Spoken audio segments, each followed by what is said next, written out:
Hi.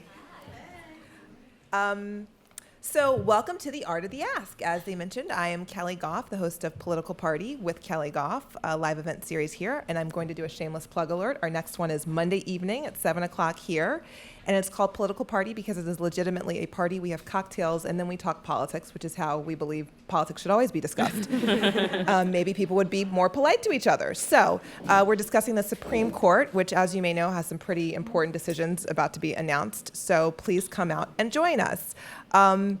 And so our guest, Katie Bishop, is a producer of the weekly podcast, Death, Sex, and Money. Urva Gunja is executive producer of the weekly podcast and radio show Freakonomics. And Melissa Egan is the executive producer of a show you've probably heard of called The Leonard Lopate Show, which airs live for 2 hours every weekday here on WNYC. So thanks so much, ladies, for joining us here. I have to say, I'm going to go off script for a moment since I already shamelessly plugged my own show and say that sometimes life brings you pretty humbling experiences.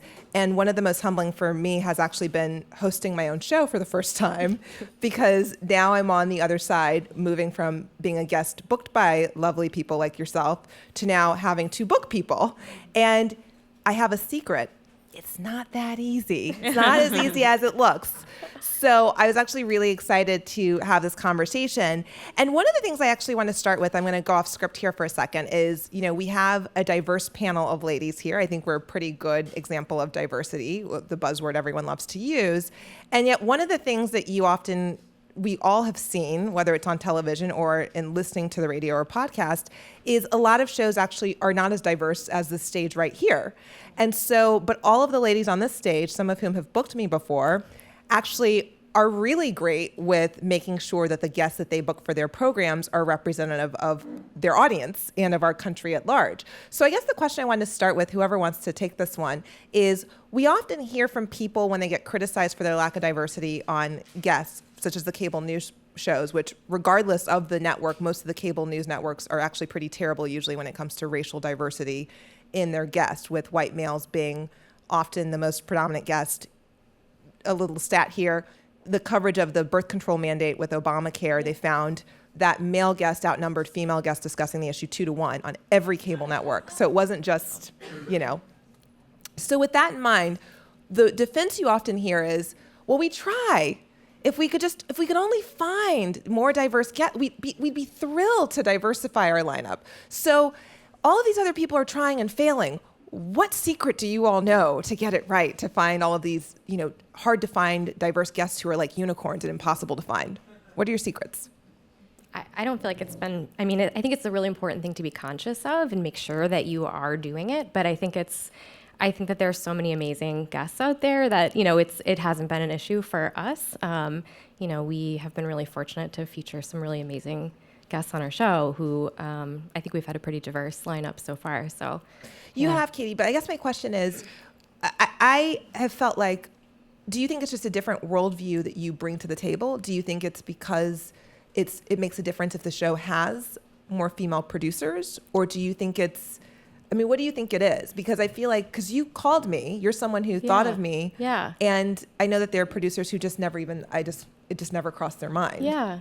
I think the way I found you was through, reading your work, which was like in The Root and online, and I knew that you were an amazing talker, and so it was like I knew that you could be on the show and could speak really knowledgeably, and I don't know, what do you all think? Well, before I worked at Freakonomics, I worked for a daily news program here at WNYC called The Takeaway, which is on every day, and it is a national program, and so we were booking roughly, I would say, 6 to 8 guests a day, and I would say we were incredibly cognizant of who we were booking.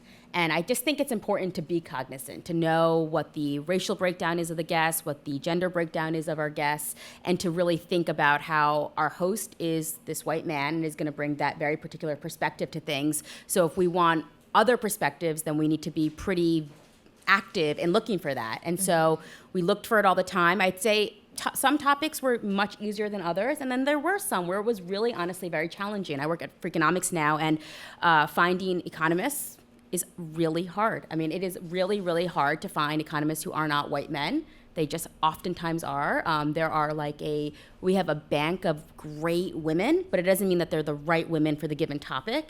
And often what we're doing is we're covering social science papers, and the authors of those social science papers are who they are. We can't change who they are, and they oftentimes are white men. And so when we are in that position, or at the takeaway in that position, it's about really trying hard to make sure that there are some other voices in this conversation, that there are some other voices that we're going to be able to bring into that hour, even if it means rebooking things or canceling guests that we've booked. We used to literally look at our rundown every day, or when I worked there, we looked at the rundown every day, and we would just assess who's on the show today, and is this good enough? And if it's not good enough, then we just have to try harder. I think it's a matter of just consciously looking, and it's a choice. Look at you. You're an articulate person, and you're there, and there are countless people who are out there, and you just need to be aware and look for them. But we have not had issues at all. So I think maybe the way to solve the problem is have more diverse producers, is what I'm kind of hearing, who actually bring a worldview and consciousness of the issue. Because I have to tell a funny story that someone I know who shall remain nameless was saying that they were talking to someone about doing a particular women's show, and they were congregating and getting feedback from a couple of men, and it took about 3 minutes before the men started pitching male names. Didn't even realize that that's what was kind of happening, because they just kind of fell into, well, this person's a great guest. So I think again, having more women around is helpful. That's my my own bias. So moving on to how you actually find the great guests. Do you want to share any insights you might have on the title of this program, which is really the art of the ask, like how to ask, how not to ask? I have some horror stories of how I've been asked badly to appear on shows, which I'm happy to share if anyone finds it helpful. Sure. Do you want to start with your horror stories? Oh God, I've had so many. I mean, so I guess one really funny in a horrifically unfunny kind of way is, I think, so the first thing is when people just assume that every person on this planet is desperate for any kind of coverage and desperate to say yes to any request, and that comes through in the ask. So for example, I know I like to think of myself as a fairly serious writer. And I remember once I heard from a producer of a very prominent show when the Tiger Woods scandal broke, and they said, Kelly, we're mulling over an idea for a segment, and we thought of you. And I said, okay, well, what's the segment? And they said, well, we're thinking about maybe doing something on the fact that all of the women Tiger Woods is alleged to have had an affair with are white. And I said, okay, well, we were just wondering if maybe they're, like, as a black woman, you have thoughts on that. And I said, I'm sorry, I'm not following. So you expect me to be offended on behalf of black women that they were not the women a man who doesn't identify as black chose to have an affair with? I don't, and then normally I'll help people remove the foot from their mouth, but instead I just stayed quiet after I said it out loud. I repeated it back to him, and he goes, oh, okay, we'll circle back. You'll be shocked to hear they did not circle back, right? But that kind of like ridiculousness, that of course impacted my thoughts on that producer, right? Because how could it not? So I feel like part of the art of the ask is making it clear that there is a legitimate reason we thought you would be good for this slot, this show, and that's specifically why I came to you, not just because I was, spitballing in a meeting and had to come back with a couple of names for a semi-ridiculous ask. So what tips do you all have for getting the guests that you really want? Well, for us, on our show, which is Death, Sex, and Money, we do sort of a broad mix of celebrities and sort of regular people or non-celebrity people. And the celebrity guests that we get on the show, a lot of them have demonstrated sort of a willingness to be open or sort of vulnerable in the past, but maybe haven't done maybe haven't gone completely like in depth on a certain topic. And so we'll see, well, this person seems like they're kind of willing to talk about this one particular part of their past, or maybe a relationship that they've had, but they haven't really gone there. And so, we'll sort of talk about, maybe I'll put that in the request, whether it's to them or to their publicist. And then in terms of, the sort of non-celebrity people, for them, often I am looking for like a particular topic. I remember last summer, I got really interested in sort of the space shuttle, several of the disasters that have happened and the family members that have been left behind. And I started researching, well, have those family members ever talked about the experience? And I ended up finding this person who had, talked about losing his wife a couple of times, but it had been a long time, and he had never done like a radio type of interview. And so I reached out to him and sort of explained specifically, why I thought that I would want to have him on the show, and why I thought that our show would be a good fit for him. And it took him a while, but he ended up saying yes, and it was a really great interview. So yeah, for us, it's sort of a mix of, asking based on a topic versus, just reaching out to someone who is well known, but maybe haven't totally gone there yet. So personalization, yes, and persistence. Yes. Two keys: personalization, Yeah. Personalize the request, not just a generic request. Exactly. Personalize why specifically you would be Yeah. important to this show, and then persistence. Totally. Yeah, and then to add on that, I would say I think it's really important to be clear with the guest about what the show is, a clear description of what the show, not to assume that people already know your brand or already know your content. So I always lead every email with, this is the show I work for, here's what we do, here's who the host is, here's what we cover, here's a link to it, here's how many people hear the show, where they can hear it, how they can hear it, just a sense of where they're going to be heard and how big or small or whatever the platform is. If there are topics that I think would be helpful for them to know, I might send them examples of past interviews we've done, so past episodes that we've done if they want to check it out, if they're kind of unsure whether or not they want to step into this territory, or if sometimes guests are skeptical of the content, particularly like Republican guests will be skeptical sometimes of the content, and so sometimes we'll just send them examples of past things we've done so they can see that what we're doing is pretty even-handed, and we're not really trying to, it's not like a gotcha interview with some Republican congressperson or something like that. And then I try to tell them what's in it for them, why it's worth their time to do it. So not just that it's great for our show, but Right. That's ultimately what I'm here to do, but why I think it'll be a great experience for them. So I try to make it worth their while. Also I think like just the booking and the logistics is really important too, Yep. making things as easy as possible. So knowing where they are in the country, what studio I'm asking them to go to, how much of their time I'm asking them to take of this, and then being prepared, like actually having read their material at least a little bit. Knowing if they have a book out. If they do have a book out, I'll almost always order the book just to have it on my desk. Even if I only have time to flip through a few pages, at least being familiar with the fact that they've done this stuff. I think it really bothers some guests in particular when you just have no clue what they've written about or what other media they've done or what other commentary they've made on the given topic. So just being prepared and knowing that they are in a lot of ways doing you a favor. They are not getting paid for their time. They're giving up time, and being appreciative of that. I think that a key thing is to let your personality come through in the ask, and to be succinct. Because when I get emails that take too long to get to what you're going for, it can get lost in translation. So you have to use your time and your space quickly.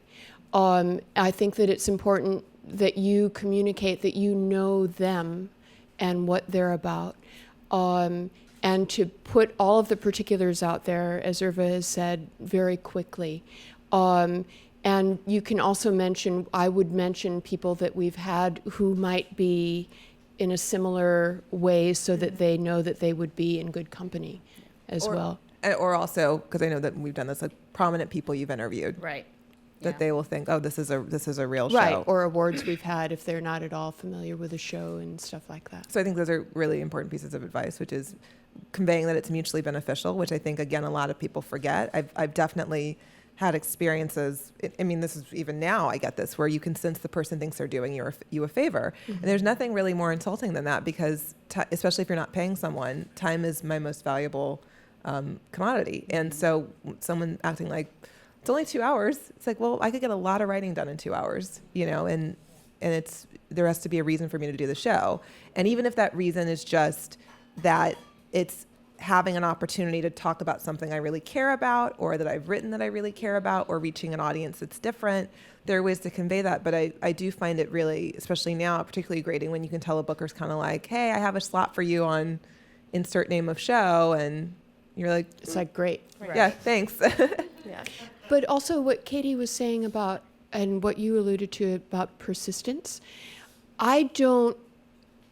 in this day and age when you, as everyone here, I'm sure, gets a gazillion emails each day, I don't assume that everyone reads the email that I send. You can lose it.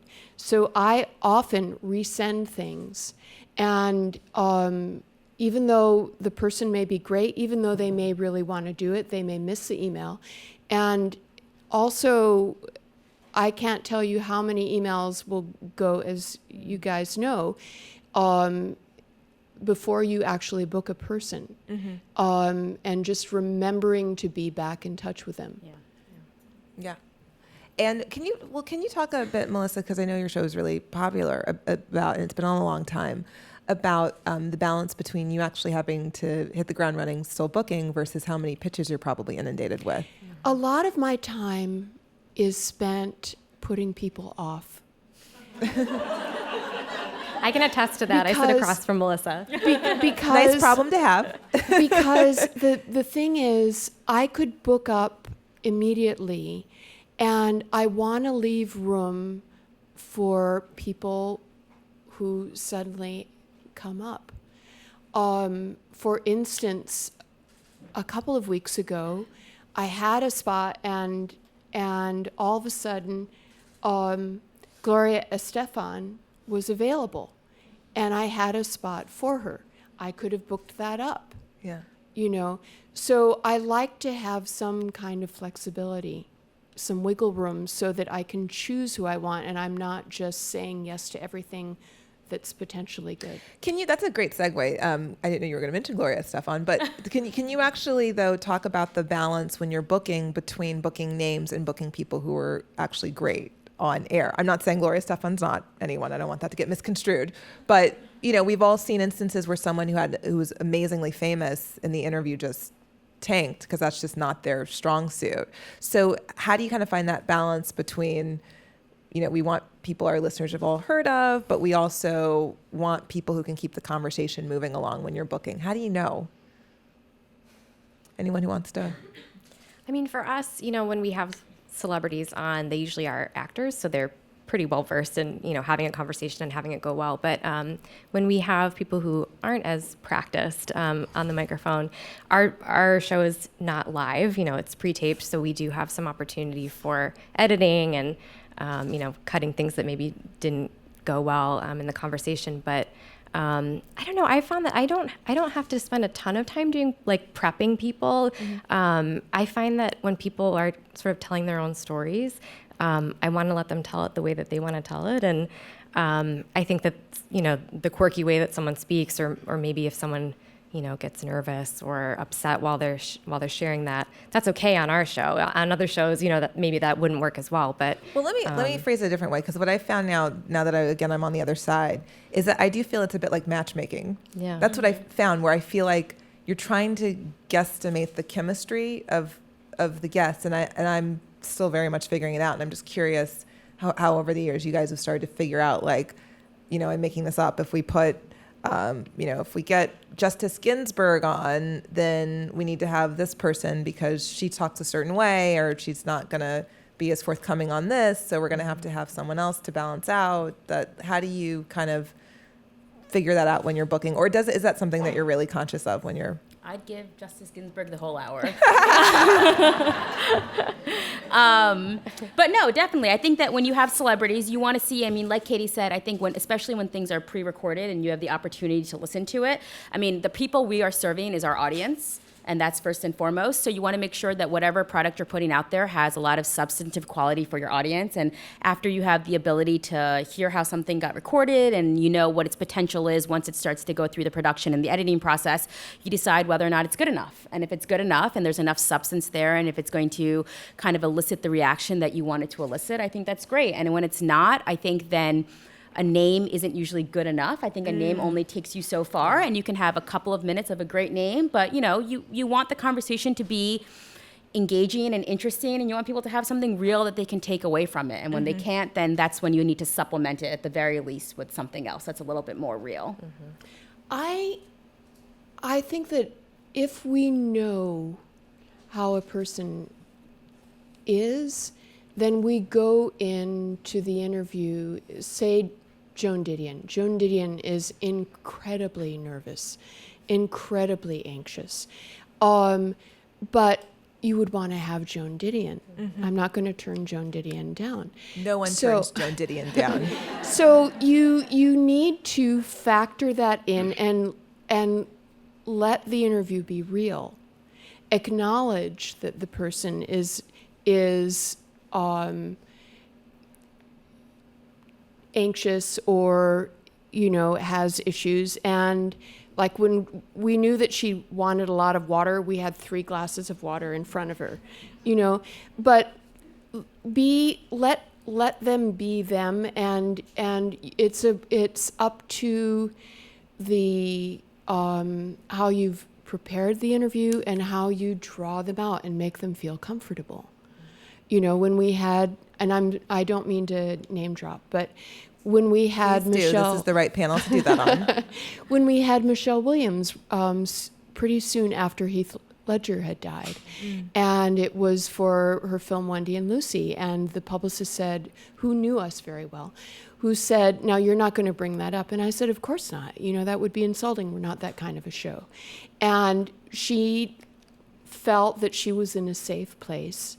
And it was a really good interview, but you have to let them know that they are who they are and that we can deal with it.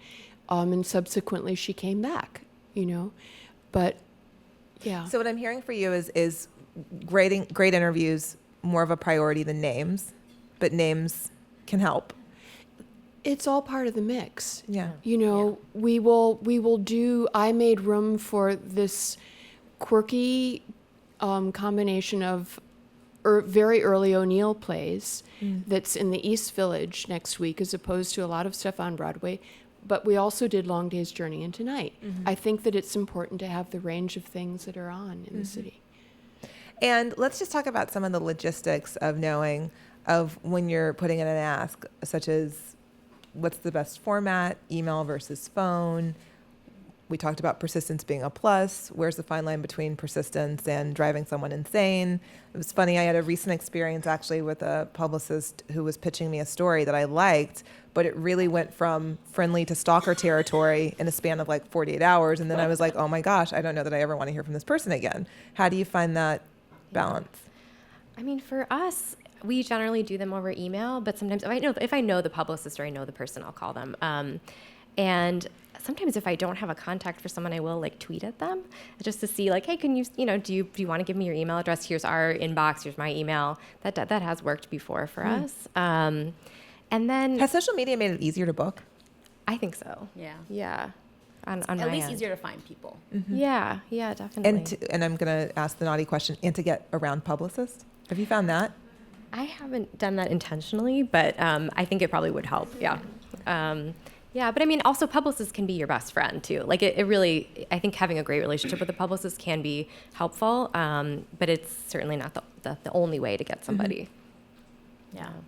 I start on email almost always. I think especially for the kind of things that I'm booking for now at Freakonomics, they are bigger, thinky pieces, and I don't think in a phone call I could convey it as well as I can in an email. And then also I want the person to actually take the time and think about it. Like I want them to think about the pitch, make sure they feel good about the pitch, know that they want to do it. I'm not really trying to catch people off guard. And again, like Katie's show, we're not live, we're not daily, so I have the luxury of a lot of time, and I can give people 24 hours to get back to me, and that's okay. I'll usually reach out, I would say a maximum of 3 times before I'm like, all right, I'm done here. Yeah. And I'll give them, my best pitch. If I get a sense that they're hesitant, then I'll come back to them with reasons why I think they should do it. I'll try probably another time, and then if they just don't want to, I'm not gonna push it beyond that. Okay. I will do by email. I sometimes will call somebody, will get their answering machine, email them, and hear back from them. So primarily by email. In terms of my reaching out to people, I will do more than 3 times. I will go on for weeks. But and sometimes longer than that. But the thing is that I will, I feel that I have the excuse to be annoying. And I will say, I hope I am not being annoying when I am annoying. And then in terms of dealing with people who are coming at me too much, I will just tell them, sometimes just answering them and saying, I cannot deal with you now. Right. I will deal with you at this point. We'll stop them. Mm-hmm. And then otherwise, one other thing, when there's somebody that you think you might be interested in and you just let it go along, it's better to nip it in the bud earlier and say, no, I really don't want to do this, because those are the people that will go on forever. Right. Do you guys have any horror stories you're willing to share? I wasn't supposed to ask that, but I'm so curious. What kind of horror stories? I don't know. You can change the names or not give names, or is there anything really kooky that's happened in your booking travails? I've had horror stories. I've worked on daily news for a really long time, and so you have horror stories. They happen, I think, more often than you probably want them to. But my biggest horror story is, without any names, is just I was like 15 minutes from going live to air. I had a guest who was booked. We were doing the interview over Skype. It was just audio, no video involved. And her Skype connection wasn't really working. It wasn't sounding good. It kept cutting out. And so I said to her, why don't you log off and log back on? Because sometimes that just does the trick. So she logs off.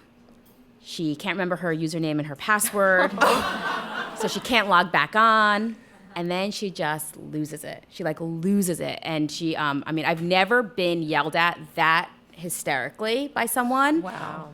Ever. And I was the line producer in the scenario, so I'm the person in charge of our control room, and I'm just getting screamed at, and I've got live stuff going on, and I've got to get her on the air or dump her, I guess. I'm not really sure what to do, because she doesn't seem capable of going live in 2 minutes and being a civilized human being.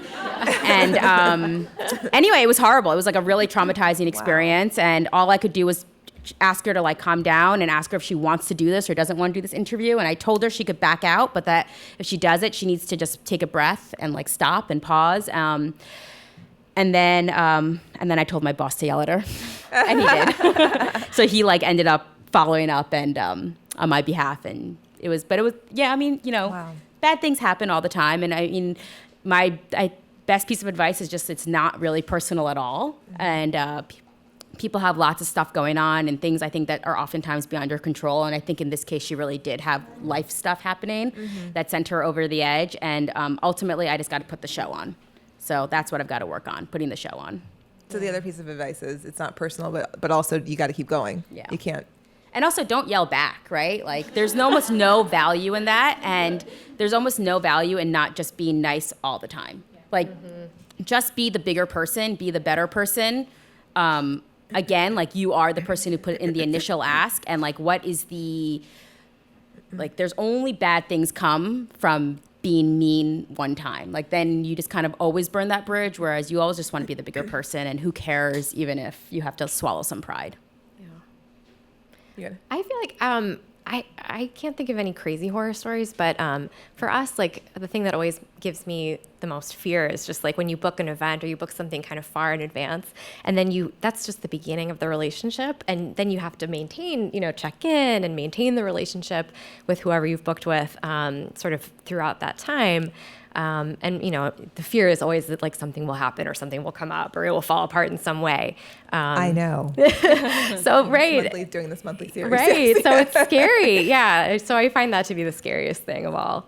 But I love what you just said because it touches upon something that we kind of briefly discussed in the green room, which I think the biggest learning experience for me, going primarily from being a guest to now having the series where I'm responsible for making sure, along with my producers, that we have solid guests, is being reminded how important what you said about being nice to people, and that life is a really long road. And I have to tell, I've had multiple instances where people have said yes because they know me, and they literally said, there was a guest who did the series who said, I only said yes because you were involved and you've always been nice even when we don't agree on things or have this history. And I will share, this is not exactly booking, but it's a little bit of a booking thing because I love giving credit to the really gracious people in this industry, because there are plenty of people who are not, that we've crossed paths with.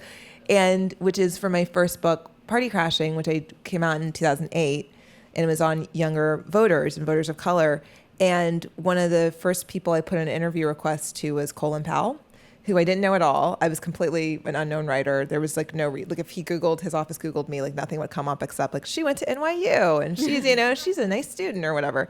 And I got this, first of all, this is what I learned from his office, is anyone who contacts his office for an interview, they're going to kill me because now he's probably going to get flooded with interviews requests. But it's like a 2-week or 3-week turnaround, which first of all is such a lesson, because there are very few people I feel like who are more busy or get more requests than his office. But that says something about, you can be that professional even when you're that busy.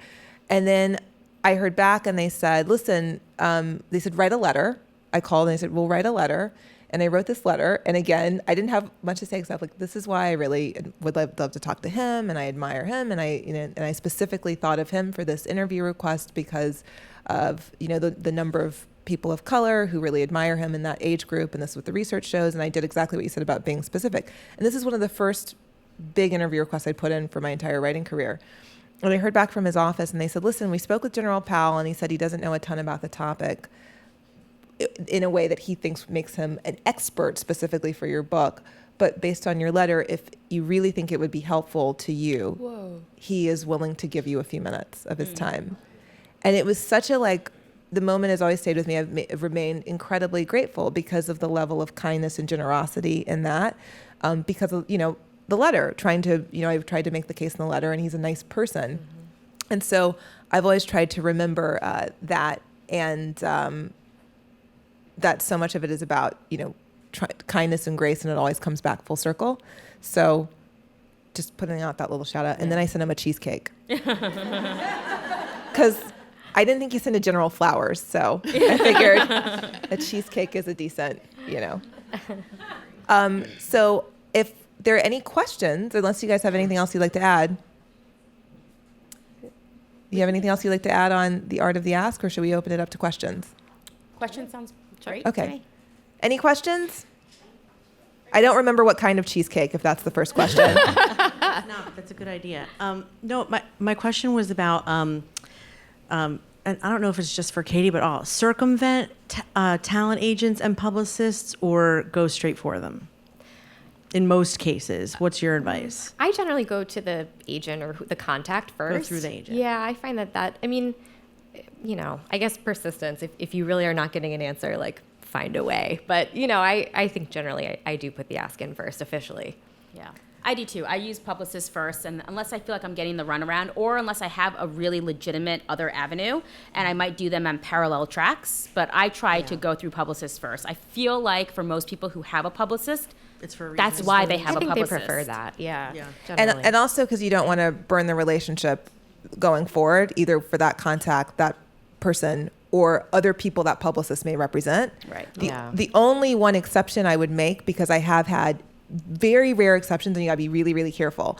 The only rare exception I would make is if you really know for a fact in your heart of hearts that this is an issue or something that the person would care about, but that the publicist, it's not in their interest to spend their time that way. So I can't think of a really good example off the top of my head, but I can think of multiple people. Well, for example, if you were doing a podcast that was specifically about sexual assault, and there's an A-list celebrity who has said in an interview that this is Kesha or whatever, right? that this is their issue, like they care about the issue, but they have an album to promote or they have a movie to promote, and that's what the publicist is focused on, and they're not responding to your quote little podcast about this issue. If you go to the person, they might say yes, and that's a moment, but I think they're totally right that this is not, you should not make a habit of alienating. Circumventing. Yeah. So then I guess follow-up question is try to create relationships with those people, like work harder to nurture that more than the guest, or? I think so. Yeah. I mean, as a journalist, I think it's important. The relationship with the publicist is, it's a tricky thing. You want to make sure that you don't, it's a relationship that, is important and you want to maintain it, but you also need to be firm about where you stand. And, there are certain lines that probably shouldn't be crossed. But, yeah, I think in general, yeah. Yeah. Hi, Annie from Science Friday. So there are the people you want to book and you dream of booking, and then there are the people you want to talk to just to find out what they have to say and see if you're interested in what they have to offer. So how is that ask different? How do you not make promises, give them a reason to talk to you, while not making promises and getting their hopes up, which, you might have to not use them? Yeah, I make no promises ever. My emails to people are really clear, though. I say this is not I basically say I just want to talk to you on background almost always, and that's how I word my emails. And if you'd have 15 minutes of your time, I'd love to just get you on the phone and talk on background about this episode. We're still not sure what direction we're going to go in, which is part of why I want to talk to you. I get off the phone with people, and I always say, all right, great, let me go talk to my editor. That's always what I say when I get off the phone. I don't have an editor. And and then I just think about it. I think about, do I really want them or do I not want them? And I'll kind of just spend 5 minutes assessing, and I really try not to make promises before I know whether or not I really want someone. Do you all do pre-interviews? Do all of you do pre-interviews? Yes. It depends. Not with unless we are finding people for a topic. But no, it depends upon the Katie? things. Yeah, we'll do. I mean, if it's a celebrity, probably not. But if it's a person who has written into the show, and I usually will say, I'd love to hear more about your story. Do you have 15 minutes to talk with me on the phone? And I say I'm going to take it back to the team, and that is true actually in my case. But that's generally my line. Yeah. What's that follow-up, the circle back email sound like? How do you say no with kindness and grace, like we've been talking about? I thank people very much for their time, and I usually say, I think we're going to go in a different direction. Yeah. I actually don't really like to close the door generally, just because for us, I don't know, maybe in a year we might be interested in going down that road. So I generally will just say, at this time we're not going to set anything up, but I usually don't burn the bridge totally. Right, because the other person that you may think will be really great may not be able to do it that day, and you may wind up needing the person that you wouldn't have chosen. Mm-hmm. Hi, I'm Jeanette. I produce a podcast called The Remix at WHYY, and I'm loving hearing you guys talk about having to say no to people, because that's my dream, to have enough people pitching me that I have to turn down. So what are some of your tips as podcasts are getting their audience developed, trying to get guests? What are some of your tips for actually getting those pitches and getting on those publicist lists? I love Everett. It's I don't know how I get on the list. It's kind of a mystery. I wish I were on how fewer you of the end list. up. I don't know how. Yeah. I mean, it was sort of funny for us. I joined the team about 6 months into the show's life. And it's funny, sort of watching how publicists or people just sort of get to know the show. I think people saw death in the title, and so we got a lot of death pitches, and then sex, and you get all the sex pitches. But now I think people are kind of actually listening to the show and figuring it out, that it doesn't have to be quite so specific. But I can't think of it. I think it's Vocus. Is it still Vocus? Do they still use Vocus? Do you guys know? Okay, so if you really do want to start receiving more pitches, you can get yourself in some of the publicity databases. I have actually begged and pleaded to be taken out of them. Yeah. Genuinely, because I was being literally, I felt like 60% of my emails a day were being flooded with pitches, not just for this show, but for the writing I do. And I've covered different topics over the years, so I was getting really bizarre. Well, it was a combination of I've covered different things, but also that people don't, a lot of publicists don't read. They don't actually read up on the people they're pitching, which I can give as a tip to you is one of the most frustrating things in the world. I mean, there's nothing more frustrating than you can tell the person doesn't get you, doesn't get your worldview, doesn't get what you cover.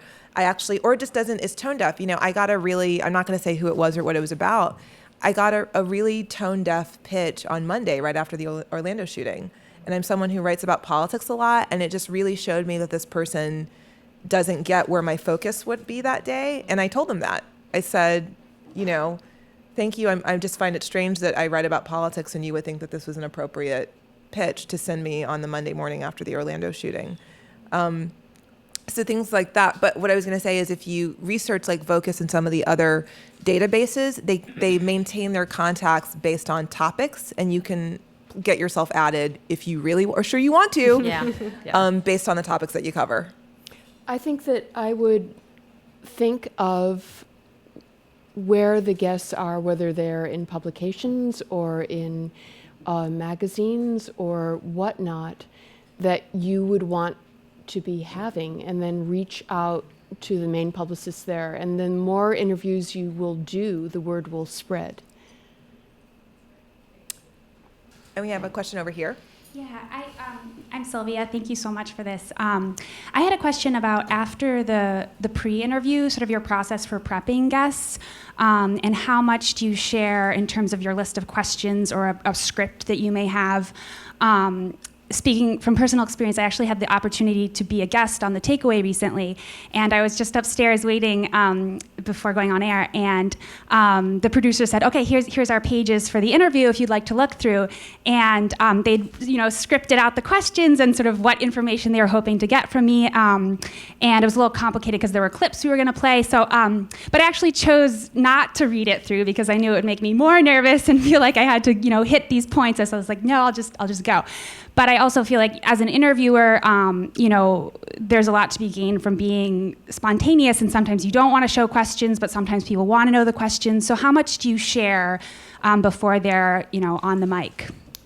I think sharing questions is for me, a really bad idea. I never share a list of questions. I am really unhappy at the Takeaway producer who did that.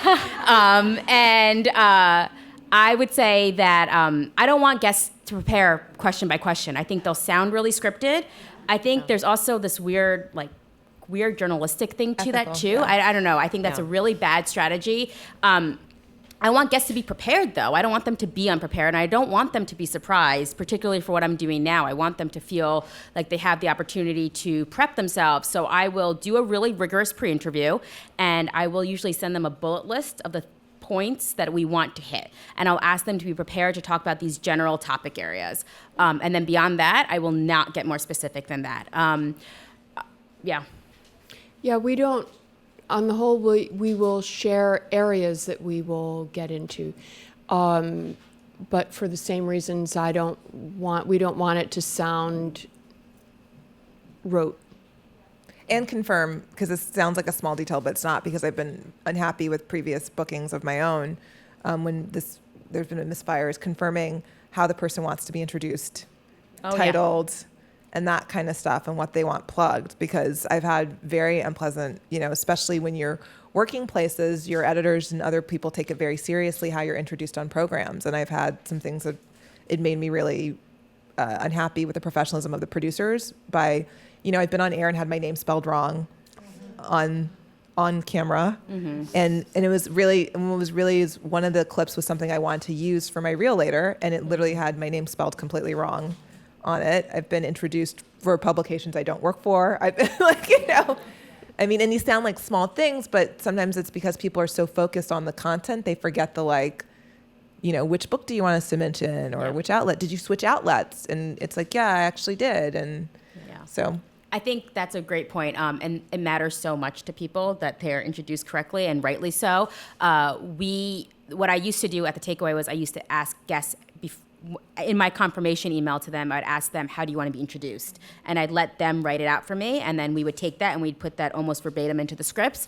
And at Freakonomics, we have guests, as a matter of practice, they introduce themselves. So we will almost never tell the audience who they are. They will say it themselves on tape. That's smart. Yeah, I would also say one more thing to your point, like when you're actually sitting with the person, maybe right before you do the interview, one thing that Anna does right before interviews, which I think is really great, is she will sort of just talk through, she'll remind the people of what the name of the show is and, the types of things that we cover on the show.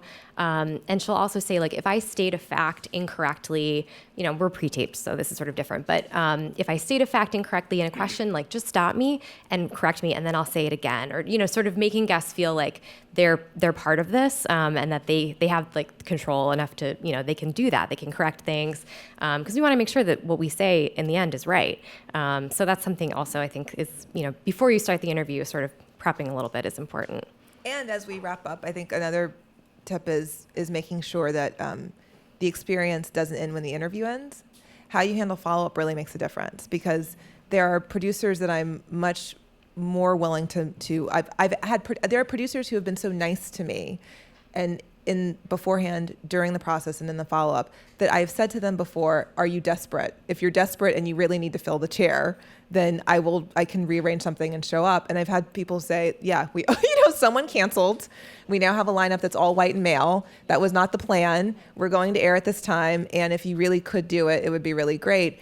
And the difference between me saying yes and no is often not just how the interview, but if I heard from the person after who said, it was really great having you on, thank you. And that's the person you remember and you want to go back to and help. So it doesn't just end when the interview wraps. You want to make sure the person had a semi-pleasant experience and knows that they value you. So on that note, we hope that you all had a pleasant experience up here as our guests today. Thank you. On the other side of things. Thank you. And thanks to all of you.